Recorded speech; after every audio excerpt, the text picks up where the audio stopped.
अगर कोई मुल्क को आज़ाद होना चाहिए वो तो हिंदुस्तान इस आज़ादी का मुल्क है। और मेरी तो तमन्ना ये है, मेरी तो आशा ये है, ईश्वर से प्रार्थना ये है कि हिंदुस्तान ऐसा बने कि जिससे सारी दुनिया कहे कि अगर आज़ाद बनना है तो हिंदुस्तान के जैसे आज़ाद बनो। इस मौलिक सोच ने न सिर्फ देश को आजाद बनाया बल्कि पूरे विश्व को आजादी पाने का एक नया मंत्र दिया। सन 1869 में जन्मे गांधी जी के जितने नाम थे उससे भी ज्यादा उनकी उपलब्धियां थी और ऐसे महान शख्स को सिर्फ एक दिन की श्रद्धांजलि देना पर्याप्त नहीं था। 2019 में महात्मा गांधी की 150वीं जयंती हम कैसे मनाएं? महात्मा गांधी जिन्होंने में आजादी दी इतना बड़े देश को, दुनिया के अंदर इतना सम्मान दिलाया, तो महात्मा गांधी को हम क्या दें? राष्ट्रपति के नेतृत्व में गांधी जी के सिद्धांतों को मनाने के लिए राष्ट्रीय समिति का गठन किया गया।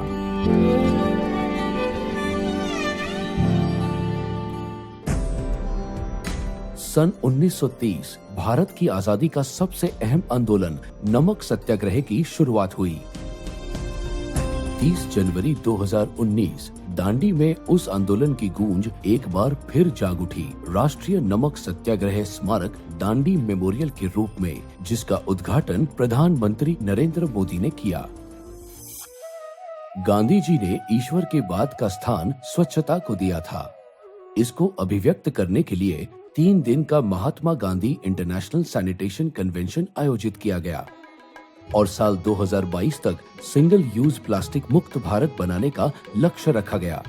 55,000 रेल डब्बों में 2 लाख जैविक शौचालय लगाए गए और पहली बार खुले में शौच मुक्त कुंभ मेले का भी आयोजन हुआ, जहां प्रधानमंत्री नरेंद्र मोदी ने संपूर्ण भारत की तरफ से 20,000 सफाई कर्मचारियों का आभार व्यक्त किया।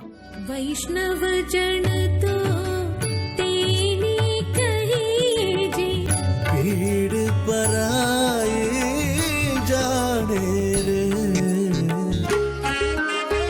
गांधी जी के प्रिय भजन वैष्णव जनतों के द्वारा न केवल भारत बल्कि 124 देशों के अलग अलग कलाकारों ने बापू को भावपूर्ण श्रद्धांजलि दी।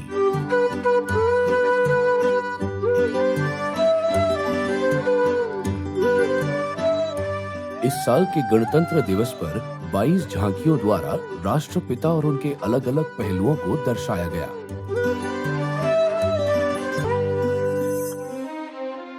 स्वास्थ्य संबंधित कार्यक्रमों में लेप्रेसी को जड़ से मिटाने के लिए 4.5 लाख गांवों में मुफ्त सेल्फ केयर किट वितरित किए गए और इंडिया फॉर ह्यूमैनिटी कार्यक्रम के तहत असंख्य दिव्यांग लोगों की निशुल्क सहायता की गई। वहीं गांधी ग्लोबल सोलर यात्रा में बच्चों ने एक अनूठा वर्ल्ड रिकॉर्ड कायम किया। गांधी जी के जीवन ने कला के क्षेत्र को भी प्रेरित किया, इसीलिए देश भर में कई कलात्मक कार्यक्रम आयोजित किए गए, जिसमें विद्यालयों और कॉलेजों के बच्चों के साथ साथ कई नामी हस्तियों ने भी भावपूर्ण प्रदर्शन दिया। जय जय मातरम, जय वंदे मातरम। कला की दुनिया की सबसे बड़ी प्रदर्शनी वेनिस बिएनाले के 58वें संस्करण में भी भारत ने अपनी प्रदर्शनी बापू को समर्पित की। लाखों लोगों को प्रभावित करते हुए भारत ने विश्व के सबसे उत्तम 5 प्रदर्शनकारियों में स्थान पाया।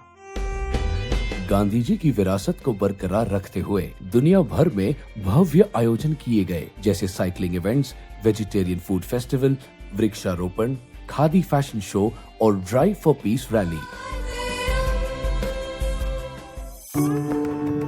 इस ऐतिहासिक मौके पर विश्व भर में 120 आइकॉनिक इमारतों पे LED प्रोजेक्शन के द्वारा गांधी जी के विचारों के रंग भर दिए गए। भारत के अलावा 76 अन्य देशों ने गांधी जी को श्रद्धांजलि अर्पित करते हुए स्मारक डाक टिकट जारी किए और 150 रुपए के विशिष्ट सिक्के जारी किए। गांधी जी को समर्पित एक गवर्नमेंट वेबसाइट भी लॉन्च की गई। बापू के विचारों को बढ़ावा देने के लिए प्रधानमंत्री ने बॉलीवुड की हस्तियों को भी जोड़ा, जहां गांधी जी के विचारों की व्याख्या का एक वीडियो भी जारी किया। बापू के 150वें जन्म दिवस को विश्व भर में एक महोत्सव की तरह मनाया जा रहा है, जो ये एहसास कराता है कि वो आज भी हम सब के बीच अपने विचारों के रूप में जीवित है। वैष्णव जन तो